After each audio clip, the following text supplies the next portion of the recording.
Hello, ladies. So here's a tutorial on how I do the What's Next program. So every kiddo gets one of these scenarios. So the one I'm going to use is just the number one. So it tells them their relationship status, the income and benefits they have if they have a spouse or if they have a ex-husband or wife, or if they're on their own. And then it tells them the number of kids they have, the genders, the ages, and then their health coverage. So they have to have that slip. However, you give it to them is how you want to do it. I gave them a slip in their supply bag, so they just pull that out. You could have them give you a number. I've done that before too, like, hey, what's your favorite number? And then you shoot them the information. I've done it on a wheel before where they just spin the wheel and then they get a number and they go to this document after they've told you their number and then they get their info. So I give them these 2 pages. So just these 2 pages in our interactive notebook. Actually, it's 3, just kidding, that walk them through just some of the basics. And then I just go right in order with them. So first I have them make their predictions, the number of kids they want to have, where they think they want to live, all the way down to things that they're excited for or are unsure of. They write their scenario number and then they jot down everything that's on there. So the type of housing they would like to get, I ask them, would you want to live in a 2-bedroom apartment? Would you want to rent a house with 3 bedrooms? Just have them list that somehow. Their marital status is from the slip. Their spouse's income is listed on their slip. Now, if they are single, they're only going to have to pay $25 per month for rent.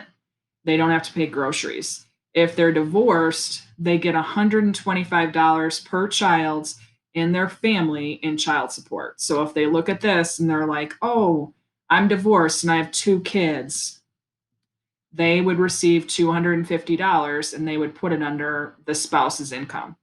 If they are married, like right here, oh, my husband makes or my wife makes $2,000 every 2 weeks. So for them, they would look at it and say, okay, if I'm doing this monthly budget, I have $4,000 coming in from my spouse. So they jot that down here. Now their income is going to come from minimum wage. So what I tell them is just to take, I use minimum wage as 9.25. So if you were to take 9.25 and multiply it by 4 weeks in a month, or oh my gosh, long morning already. 40 hours a week, that's $370. And times 4 weeks in a month, that would be $1,480. What I'm probably going to do is just on my master copy, just put that down. So I already have it for them. And then this is based on minimum wage. So first they have all this filled out. Then they're going to go on to this. So I show them and go through with them a set of slides and they make some choices. And this goes right in order. So rent options, they can choose option 1, option 2, option 3, or option 4, and it gives them the amount of the rent.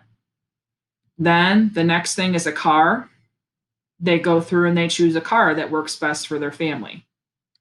They choose their car insurance from the 3 options.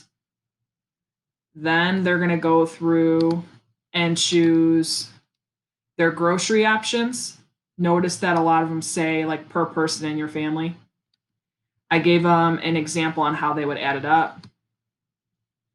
Clothing options, they choose 1 option for their family. Utility options, they have to pick 1 for each of these and then add them all together. Good day and tough day is when I'm going to have them go through the parenting simulation. So they would click on this and then they would go through the slides, which are all on here. I would probably have them do slides. And I will put another video for the second part of this.